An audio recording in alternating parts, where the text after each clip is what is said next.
Magandang araw sa inyo mga kapanyero. Ito na naman po ako, ang inyong kapanyero vlogs. Ayun, ngayong araw po, bali tinuturuan kami mag-rescue ng pasyente. Ayun, dinidemo sa amin kung paano gagawin namin. Yan mga kapanyero, o taas ang pasyente, tapos parang sasayid ng ganon. Tapos in out. Yun, i-clip sa tapos kailangan ang ang hakbang ay 1 to 1 to. Yan. Sana mga kapanyero, pag napanood nyo to ay magbigay dagdag kaalaman sa inyo po. Ayan. Ang kasama nga namin dito itong mga bago naming security personnel. Ayun, tinuturuan sila na kung paano i-handle yung sitwasyon at saka yung pagre-rescue. Ayan, ibaba si patient. Ayan. Tapos sa kabilang station ganun, ayan na mga kapanyero. Siyempre hindi tayo magpapahuli dyan.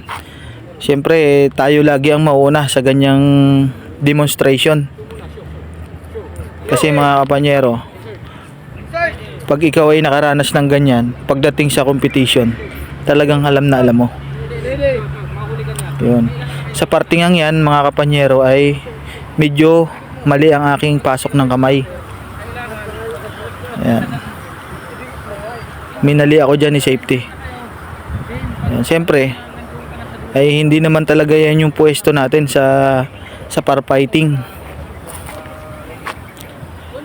Pero dapat, sabi ni safety, ay lahat ng posisyon kailangang alam namin.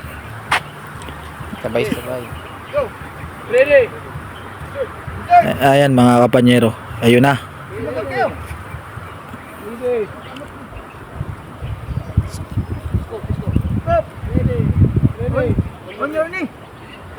Isa, Sabay-sabay. dalawa, tatlo, nako. Oo, masyadong huwag masyadong. Okay, up.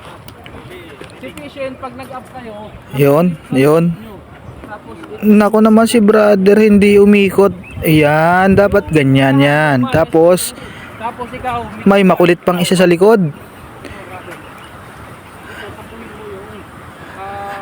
Ayan, sa parting yan mga kapanyero, dadalhin namin sa kasunod na station. 1, 2, 3. Ako, tarantang ka pa rin nyo Masyado naman binilisan ng mga kumpare ko. Mga kapanyero natin, masyadong binilisan.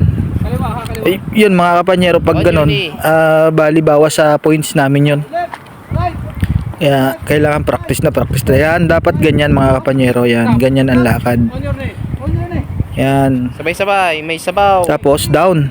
Kaliwa diratas. Naku, si Brad kapanyero. Diratas. Yan. Ang left niya, right. Yan. Okay. Tapos baba. Ayun mga kapanyero, naibaba ng maayos yun. Yan.